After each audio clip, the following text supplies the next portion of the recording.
I have a heart that's always raced for adventure and fitness, but I never imagined it would lead me to uncover the biggest betrayal of my life. My name's Lauren, and at 33, I thought I had it all figured out. A thriving career as a personal trainer, a beautiful home, and what I believed was a rock-solid marriage to Ryan, my college sweetheart turned software engineer extraordinaire. Our life together was like a perfectly choreographed workout routine. We'd wake up early, I'd head to the gym to train clients, and Ryan would dash off to his tech company. Both of us riding high on the endorphins of success and love. Evenings were our time. We'd cook together, laughing over Ryan's attempts to julienne vegetables without slicing a finger, or curl up on the couch, my head on his chest as we binged the latest Netflix series. I remember this one night, about 6 months ago, when everything still felt perfect. We were hosting a barbecue for our friends, and I was busy marinating chicken when Ryan snuck up behind me, wrapping his arms around my waist. "You know," he murmured, nuzzling my neck, "I'm the luckiest guy in the world. Smart, beautiful wife who can deadlift more than me. What more could a man want?" I laughed, turning to face him. "Oh yeah, well, this smart, beautiful wife thinks you're pretty great too, even if you can't tell a dumbbell from a kettlebell." We kissed, and for a moment, the world faded away. It was just us in our little bubble of happiness. Later that night, as our friends lounged in the backyard, Sarah, my best friend since high school, cornered me by the grill. "Lauren," she said, her eyes sparkling, "I swear, watching you and Ryan is like something out of a rom-com. How do you guys keep the spark alive after all these years?" I shrugged, feeling a warm glow of pride. "Honestly, we just get each other. You know, we make time for each other, we communicate. And hey, the fact that he still looks at me like I'm the hottest thing since sliced bread doesn't hurt." We laughed, clinking our wine glasses together, as I gazed across the yard at Ryan, deep in conversation with some of his work buddies. I felt a surge of love so strong it almost took my breath away. He must have sensed my eyes on him because he looked up, flashing me that crooked grin that still made my heart skip a beat. "I'm telling you," I said to Sarah, "I hit the jackpot with that one." If only I'd known then how quickly that jackpot would turn into fool's gold. But that night, as the party wound down and Ryan and I slow danced under the stars to the fading notes from our playlist, I was blissfully unaware of the storm brewing on the horizon. His arms were strong around me, his breath warm on my cheek as he hummed along to the music. "I love you, Lauren," he whispered, and I believed him with every fiber of my being. "I love you too," I replied, nestling closer, always and forever. As we swayed in the moonlight, I felt invincible. I had a career I was passionate about, friends who lifted me up, and a husband who I thought hung the moon. Life was good, and I was ready to tackle whatever challenges came our way. Little did I know, the biggest challenge was already living under my roof, sleeping in my bed, and wearing the face of the man I trusted most in the world. But that's the thing about life. Just when you think you've got it all figured out, it throws you a curveball that leaves you questioning everything you thought you knew.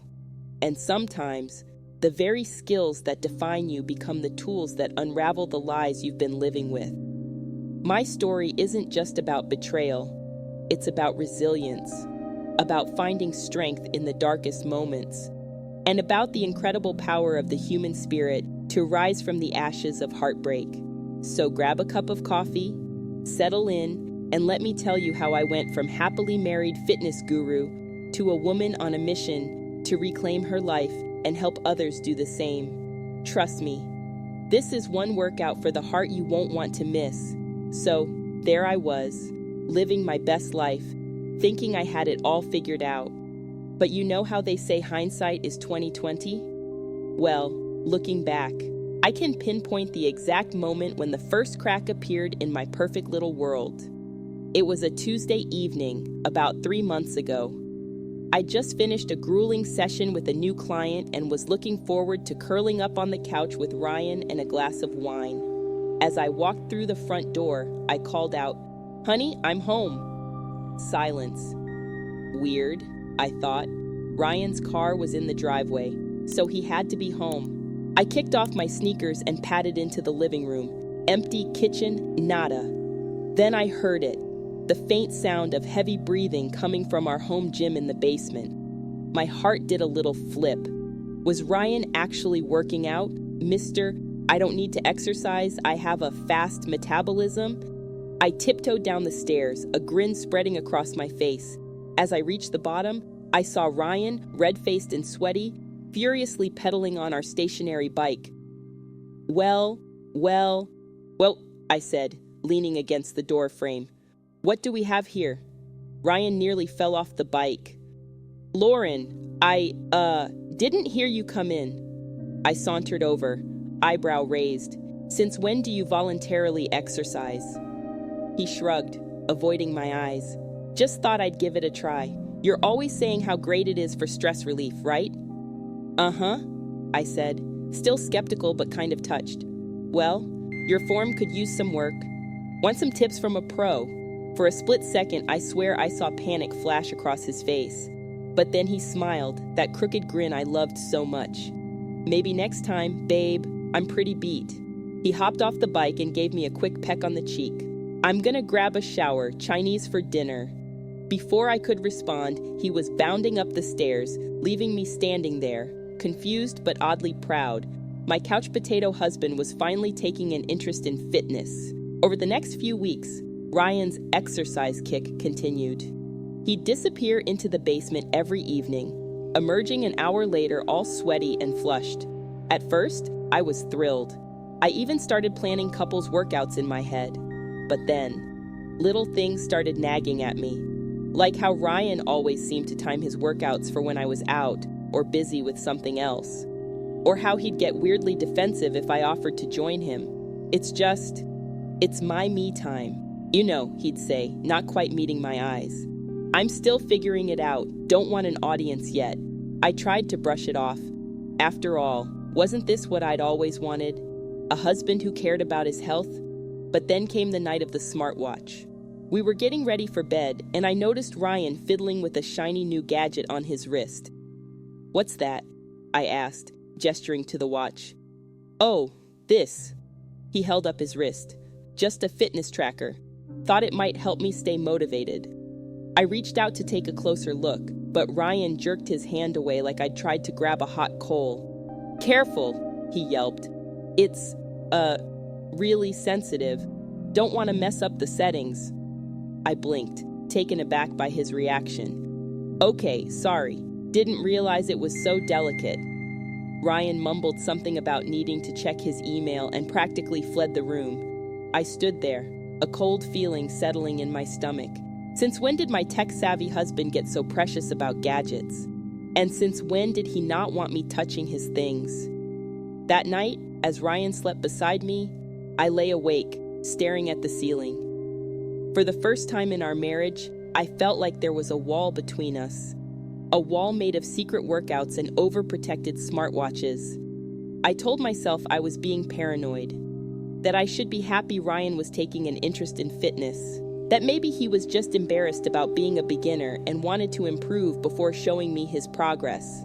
But as I rolled over, watching the steady rise and fall of Ryan's chest, I couldn't shake the feeling that something wasn't right. The Ryan I knew would have been excited to share this new interest with me, would have been asking for tips and advice. This Ryan felt like a stranger. I closed my eyes, willing sleep to come. Tomorrow, I decided. Tomorrow I'd talk to him, clear the air. We'd always prided ourselves on our communication. Whatever was going on, we could work through it together. Little did I know, that conversation would never happen, because tomorrow would bring new mysteries, new doubts, and the beginning of a journey that would test everything I thought I knew about my marriage, my husband, and myself. As I finally drifted off to sleep, one last thought floated through my mind. When did staying in shape become something my husband wanted to hide from me? You know that feeling when you're doing a plank and your arms start to shake? That wobble where you're not sure if you can hold on for even one more second. That's how I felt about my marriage in the weeks that followed. Every day brought new tremors, threatening to collapse the foundation I thought was rock solid. It started with little things. Ryan's sudden interest in night runs. That always seemed to happen when I was busy with late client sessions. The way he'd jump if his phone buzzed while we were together, snatching it up like it was on fire. How he started taking more business trips than ever before. I remember one night, about a month after the smartwatch incident, I was curled up on the couch, scrolling through Netflix, when Ryan breezed in, gym bag slung over his shoulder. "Heading out for a run," he said, barely glancing my way. I sat up, frowning. "Again, that's the third time this week. You're turning into quite the fitness buff." He shrugged, not meeting my eyes. "Yeah, well, gotta stay in shape to keep up with you, right?" I forced a laugh, but it felt hollow. "Want some company? I could use a good run myself." For a split second, panic flashed across his face. "Oh, not tonight. I'm trying this new high-intensity routine. You'd probably find it too easy." Before I could argue, he was out the door, leaving me alone with my growing unease. The next morning, I decided to broach the subject over breakfast.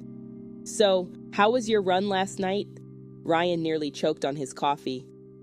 "Fine," he mumbled, suddenly very interested in his toast. "You know," I said, trying to keep my tone light, "if you want some tips on building endurance or anything, I'd be happy to help. It's kind of my job, after all." He smiled, but it didn't reach his eyes. "Thanks, babe, but I've got it under control. Hey, did I tell you about this new project at work?" And just like that, the subject was changed, but the knot in my stomach only grew tighter. It wasn't just the exercise thing, either. Ryan, who used to love cuddling up for movie nights, now always seemed to have an excuse to be elsewhere. Work emails to catch up on, conference calls with overseas clients, always something. One Saturday afternoon, I suggested we hit the gym together, just like old times. "Come on, it'll be fun," I cajoled. "We can spot each other, maybe grab a smoothie after." Ryan fidgeted with his watch, not meeting my gaze. "I don't know, Lauren. I've got a lot of work to catch up on." "On a Saturday?" I couldn't keep the disbelief out of my voice. He bristled. "Some of us don't have the luxury of a 9 to 5, you know.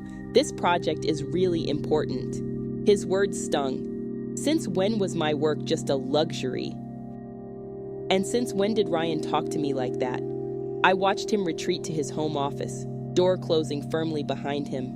The distance between us felt like a chasm, growing wider by the day. That night, as we lay in bed, backs turned to each other, I finally gathered the courage to speak up. "Ryan," I said softly, "is everything okay? You seem distant lately."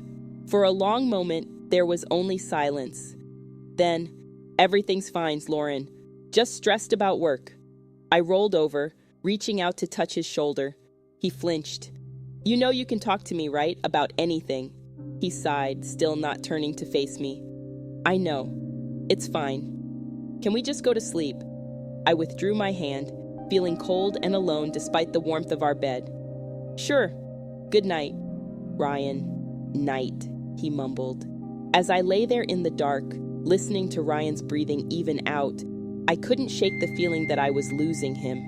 That with every secret run, every dodged question, every flinch away from my touch, he was slipping further and further away. Part of me wanted to grab him, shake him, demand answers. But another part, a part I wasn't proud of, was afraid. Afraid of what those answers might be. So I did what I always did when I felt lost. I made a plan. Tomorrow, I decided, I'd start paying closer attention. I'd watch for patterns, look for clues. If something was wrong in my marriage, I was going to figure it out. After all, I was Lauren Baker. I help people transform their bodies and their lives every day. Surely I could fix whatever was going wrong in my own home, right? As I finally drifted off to sleep, one last thought floated through my mind. When did my husband become a stranger in our bed? Little did I know, my amateur sleuthing was about to uncover far more than I ever bargained for, and the workout my heart was about to endure. Let's just say no amount of cardio could have prepared me for what was coming. You know how they say knowledge is power? Well, let me tell you, sometimes ignorance really is bliss. But once you start down the rabbit hole of suspicion, there's no turning back. That's how I found myself embarking on my own personal investigation, feeling like some low-budget Nancy Drew in yoga pants. It started small. I began paying closer attention to Ryan's schedules, his habits, the little things he said or didn't say. I even started a note on my phone, jotting down anything that seemed off. One evening, as Ryan was working late, again, I decided to do a little digging. I know, not my proudest moment. But desperate times, right? I crept into our home office, heart pounding like I was running a 5K. Ryan's laptop sat on the desk, closed but not locked. I hesitated, my hand hovering over the lid. Was I really going to do this? Just then, my phone buzzed. A text from Ryan. Heading to the gym. Don't wait up. That decided it. I flipped open the laptop, my fingers flying over the keyboard as I searched for, well, I wasn't even sure what. His browser history was clean, almost too clean. No suspicious emails in his inbox. I was about to give up when I noticed an app I didn't recognize. FitTrack, it was called. Curious, I clicked on it. A login screen popped up. Password protected, of course. I tried a few of our usual ones, anniversary, pet's name, no luck. Then, on a hunch, I typed in Midnight Runner, the stupid screen name he'd used back in college. Bingo. The app opened, revealing a dashboard full of charts and graphs, heart rate logs, step counts, calories burned. At first glance, it all looked normal. But as I dug deeper, I noticed something strange.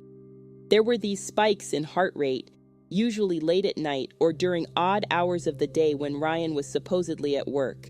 And they didn't look like normal exercise patterns. They were erratic, intense, short bursts. What kind of workout was he doing that got his heart racing like that?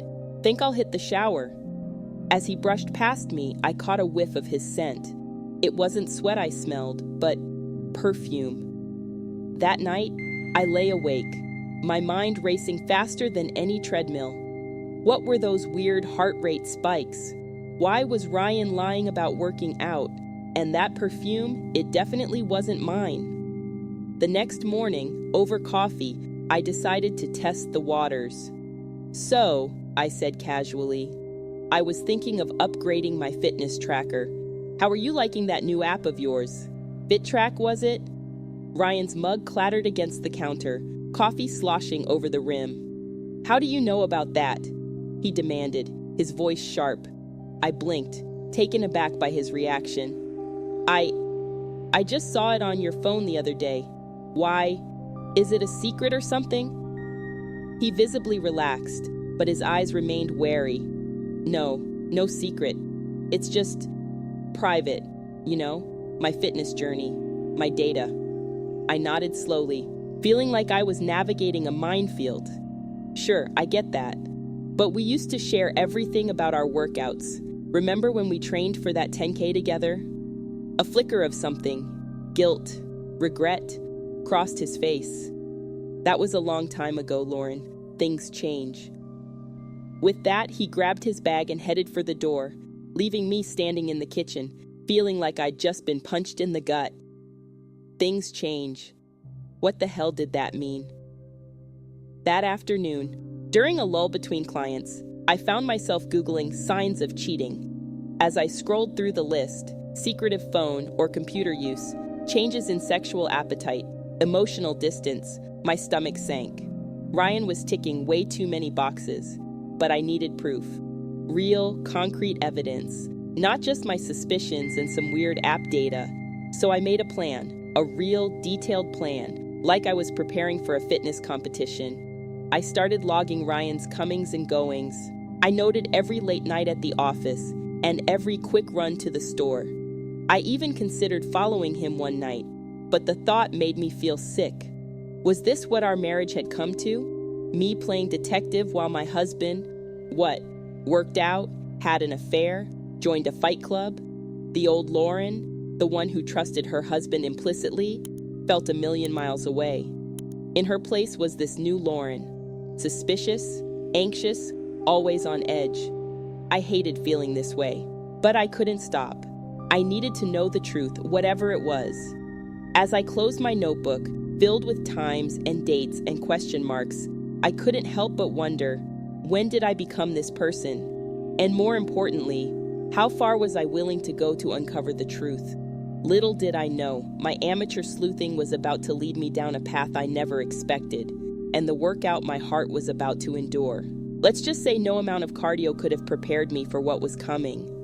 You know how in those detective shows, there's always that moment where the investigator thinks they've cracked the case, only to hit a dead end.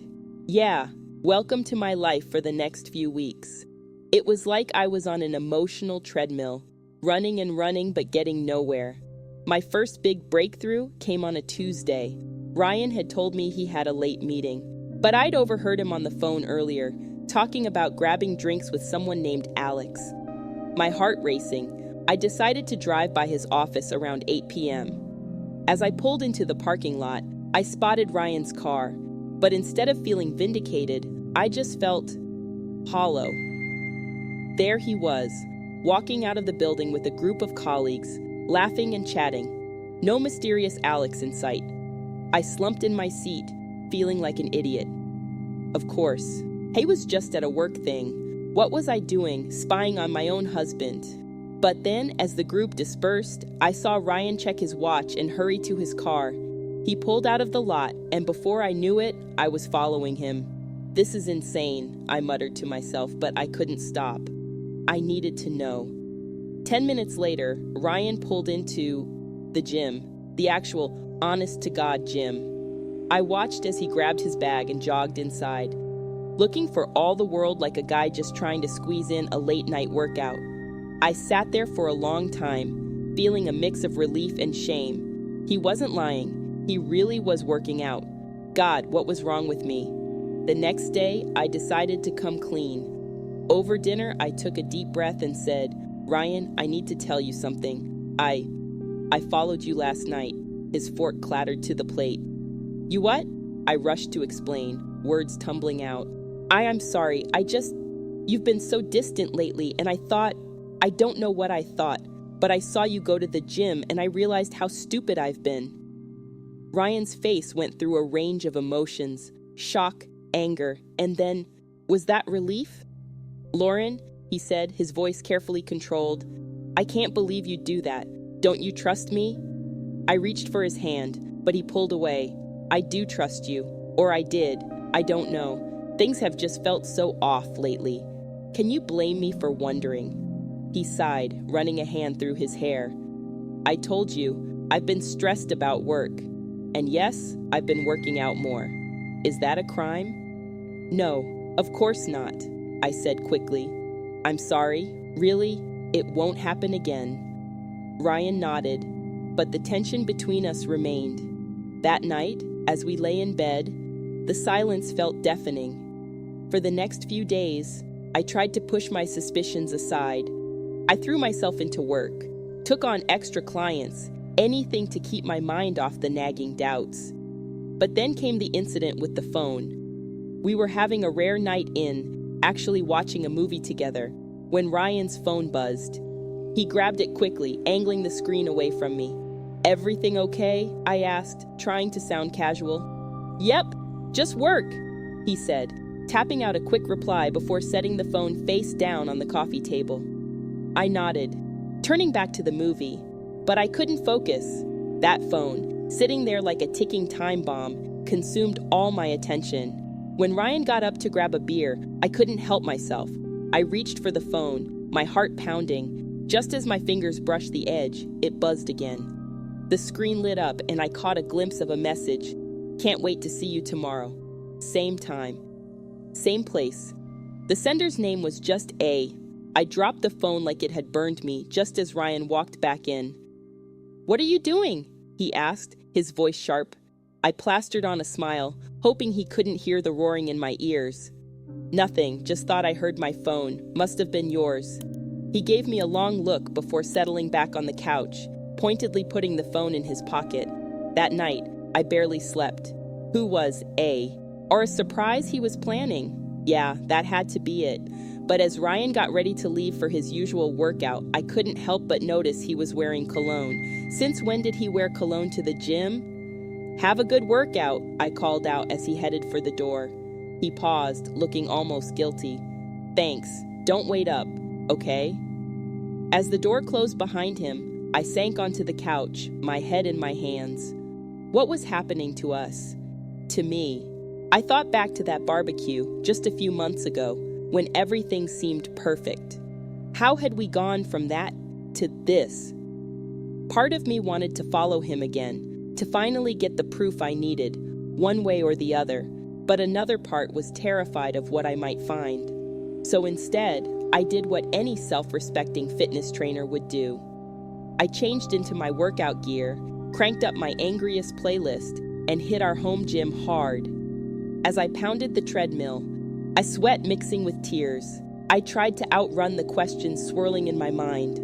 Who was A? Where was Ryan really going? And most importantly, what was I going to do about it? Little did I know, the answers to those questions were about to turn my world upside down.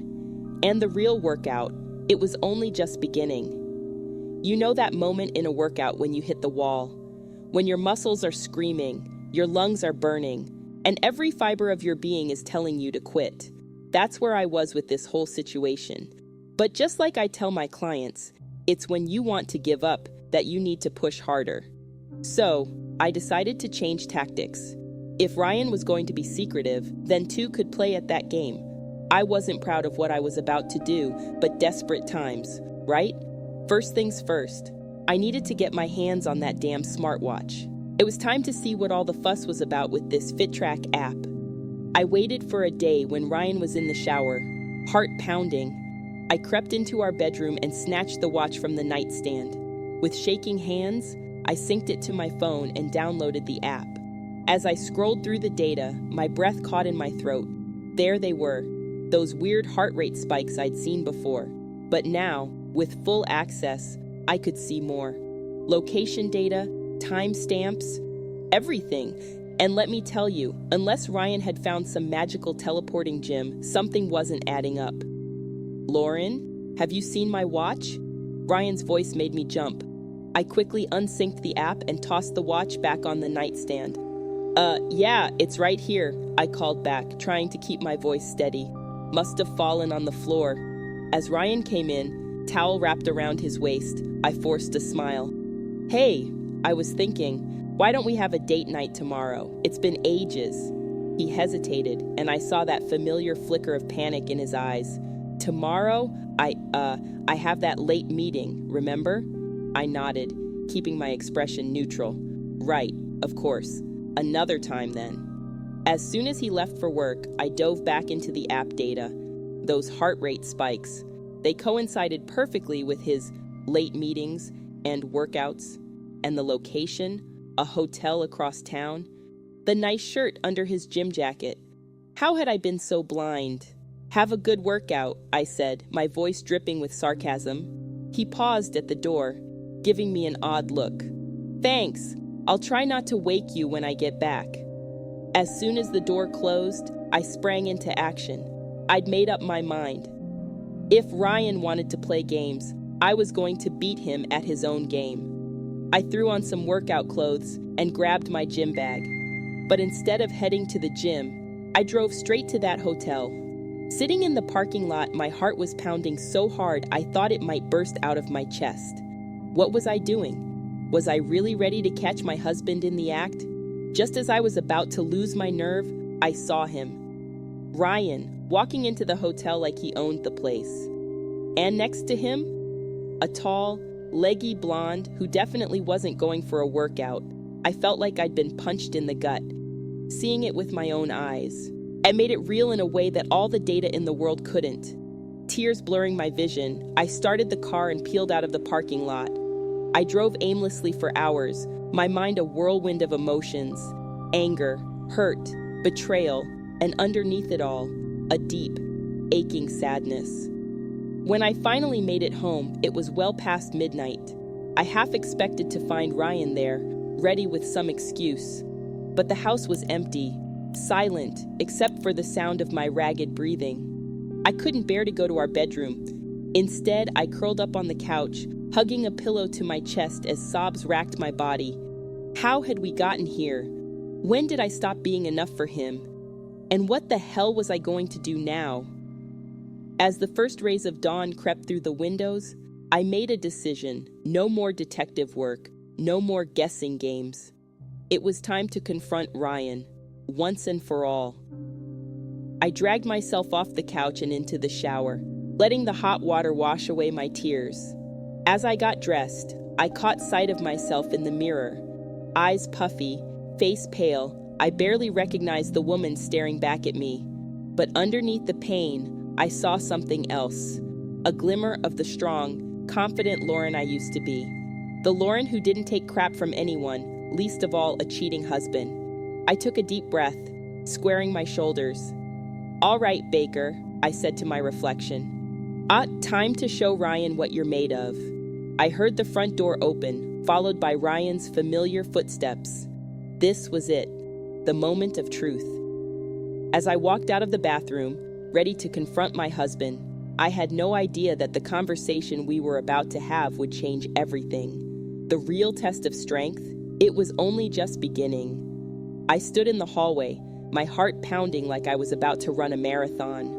Ryan was in the kitchen, rummaging through the fridge like it was just another morning, like he hadn't spent the night in a hotel with another woman. "Late night?"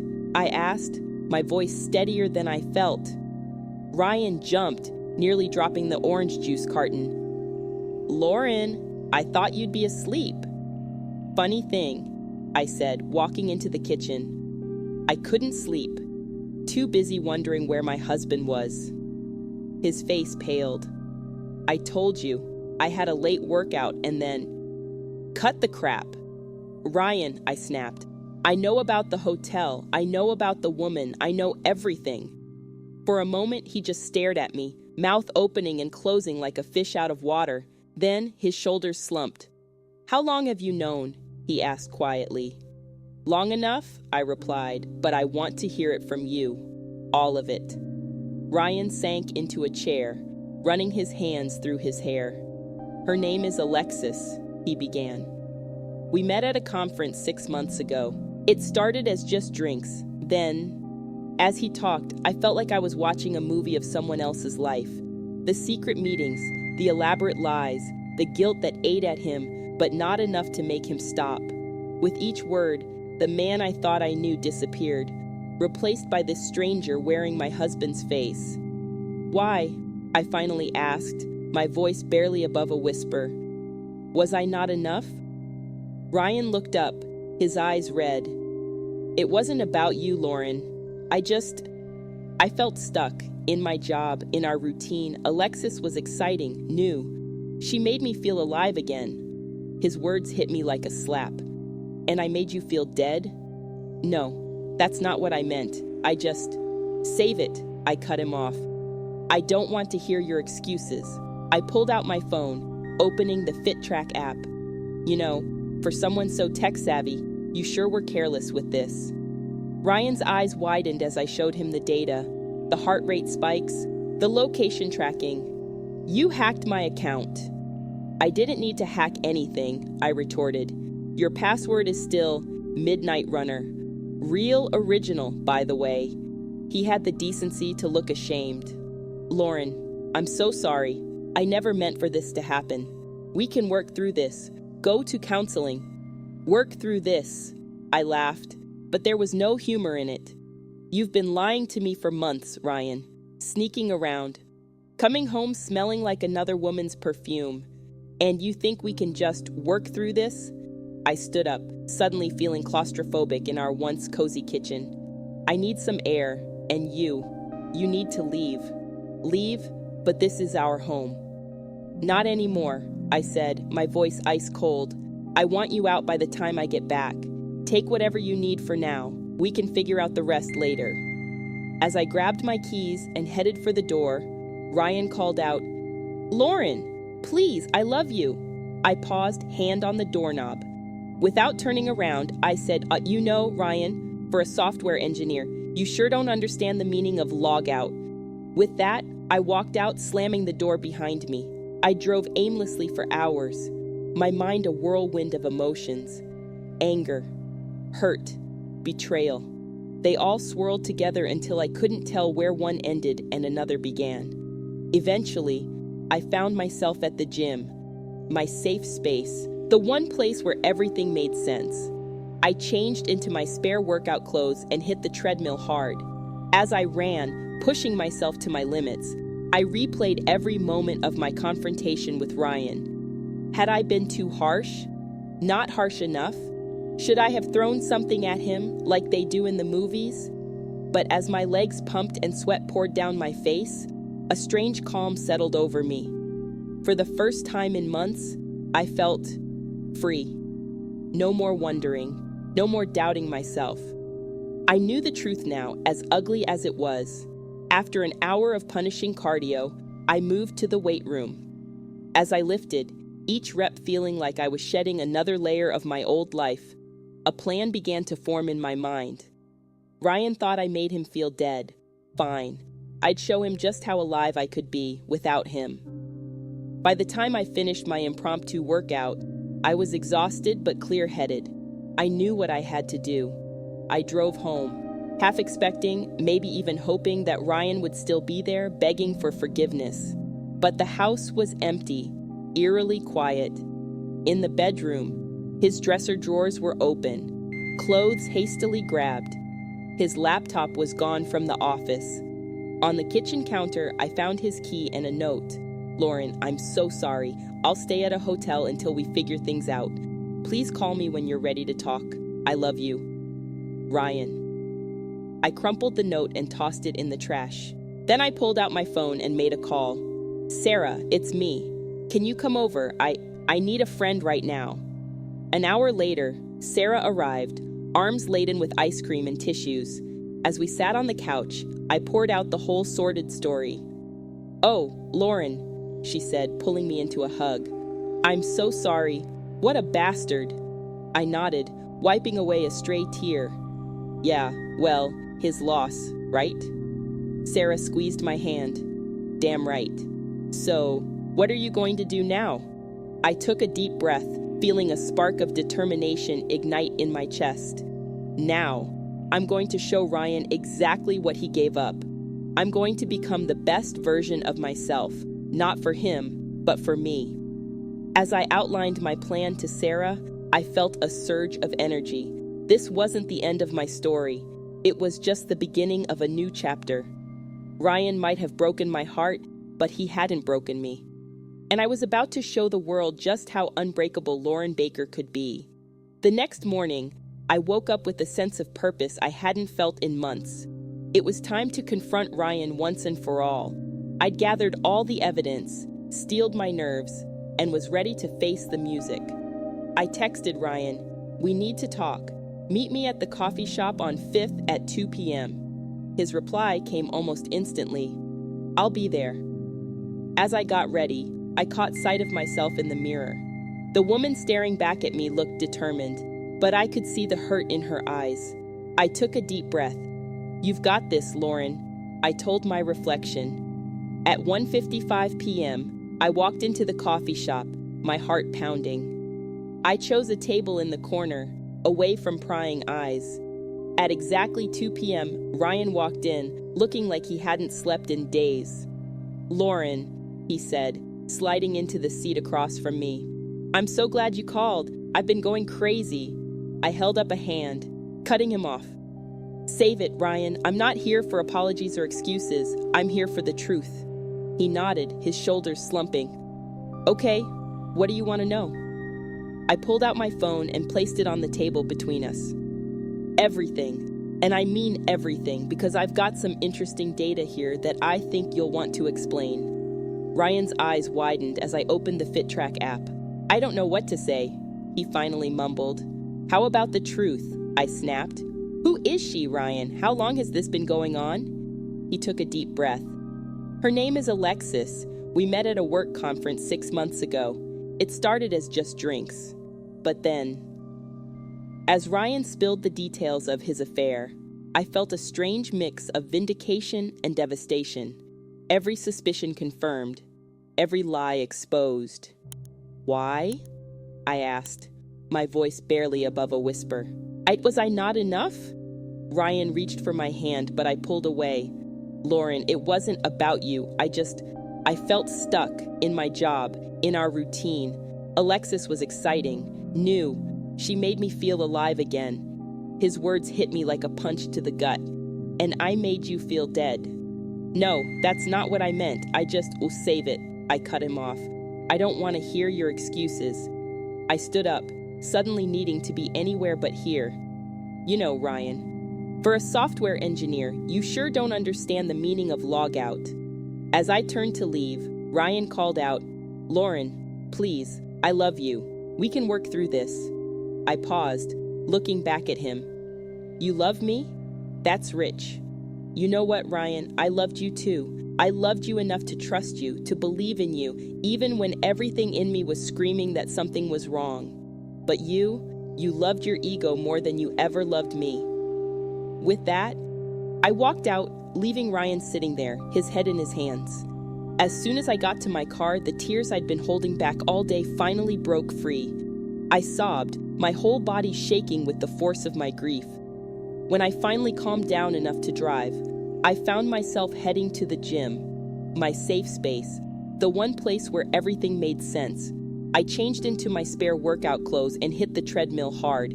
As I ran, pushing myself to my limits, I replayed every moment of my confrontation with Ryan. Had I said enough?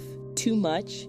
Should I have thrown my coffee at him, like they do in the movies? But as my legs pumped and sweat poured down my face, a strange calm settled over me. For the first time in months, I felt free. No more wondering, no more doubting myself. I knew the truth now, as ugly as it was. After an hour of punishing cardio, I moved to the weight room. As I lifted, each rep feeling like I was shedding another layer of my old life, a plan began to form in my mind. Ryan thought I made him feel dead. Fine, I'd show him just how alive I could be without him. By the time I finished my impromptu workout, I was exhausted but clear-headed. I knew what I had to do. I drove home, half expecting, maybe even hoping, that Ryan would be there, begging for forgiveness. But the house was empty, eerily quiet. On the kitchen counter, I found his key and a note. Lauren, I'm so sorry. I'll stay at a hotel until we figure things out. Please call me when you're ready to talk. I love you. Ryan. I crumpled the note and tossed it in the trash. Then I pulled out my phone and made a call. Sarah, it's me. Can you come over? I need a friend right now. An hour later, Sarah arrived, arms laden with ice cream and tissues. As we sat on the couch, I poured out the whole sordid story. Oh, Lauren, she said, pulling me into a hug. I'm so sorry, what a bastard. I nodded, wiping away a stray tear. Yeah, well, his loss, right? Sarah squeezed my hand. Damn right. So, what are you going to do now? I took a deep breath, feeling a spark of determination ignite in my chest. Now, I'm going to show Ryan exactly what he gave up.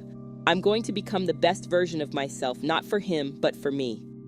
As I outlined my plan to Sarah, I felt a surge of energy. This wasn't the end of my story. It was just the beginning of a new chapter. Ryan might have broken my heart, but he hadn't broken me. And I was about to show the world just how unbreakable Lauren Baker could be. You know that feeling after an intense workout, when your muscles are sore and your body feels drained.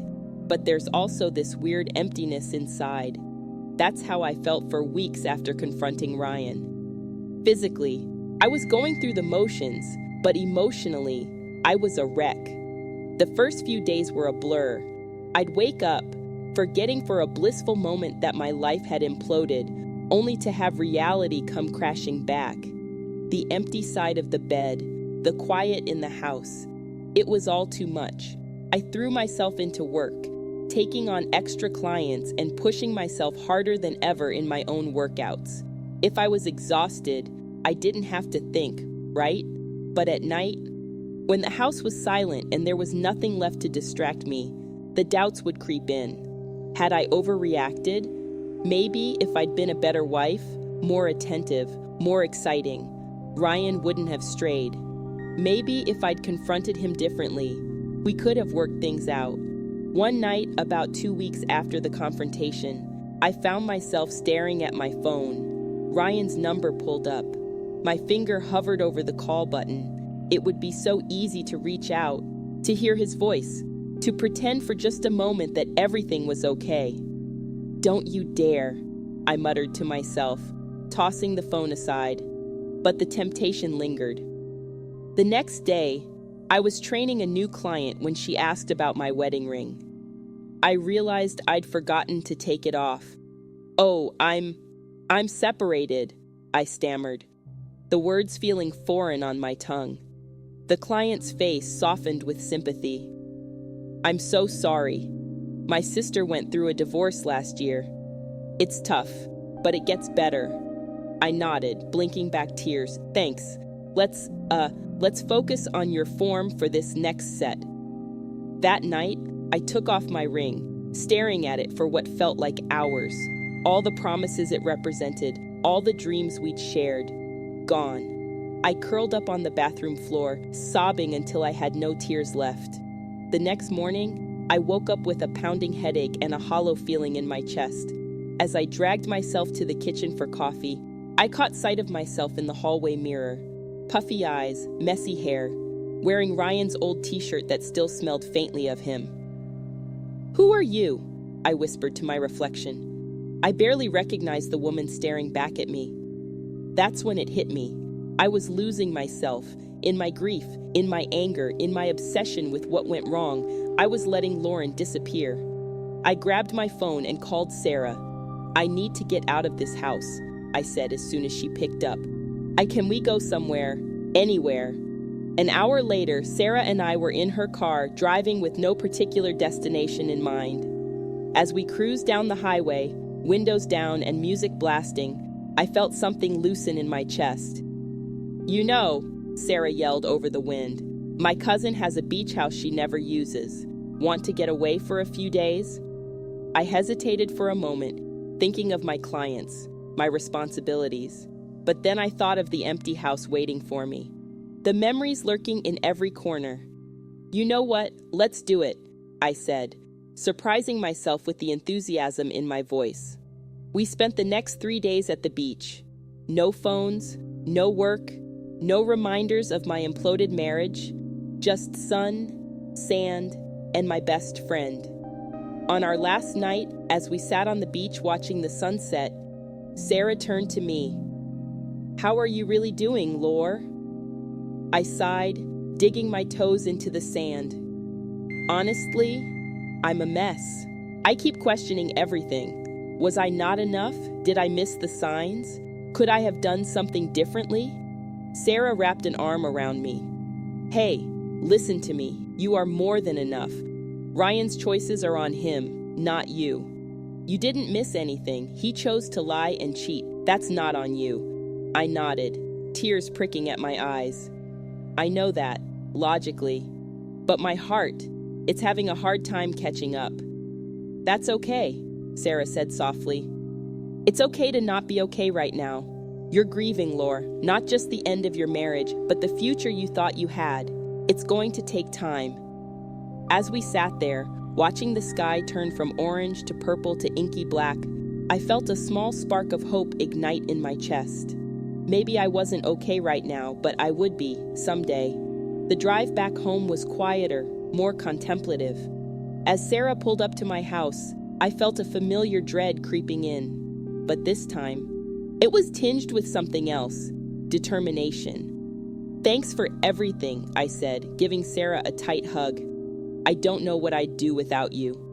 "Anytime, babe. You've got this," she replied, giving me a reassuring smile. As I walked into the house, I was struck by how different it felt. Not because anything had changed physically, but because I had changed. I wasn't the same Lauren who had left a few days ago. I walked through each room, really looking at it for the first time since Ryan left. Our wedding photo on the mantle, his favorite mug in the kitchen, the throw pillow he always complained about but I loved.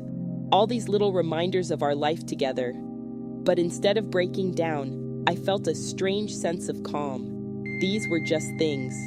They didn't define me. They didn't define us. I picked up the wedding photo, tracing Ryan's face with my finger. "Goodbye," I whispered, gently placing the frame face down. That night, as I lay in bed, I didn't reach for Ryan's pillow like I had been. Instead, I spread out, taking up the whole bed. It felt symbolic somehow, reclaiming my space, my life. As I drifted off to sleep, one thought echoed in my mind. This isn't the end of my story, it's just the beginning of a new chapter. And I'm the one holding the pen.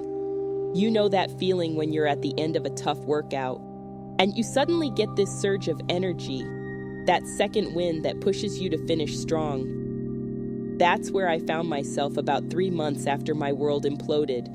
I woke up one morning and, for the first time in what felt like forever, I didn't immediately think of Ryan. Instead, I thought about my day ahead, clients to train, a new workout routine to try, plans with Sarah for dinner.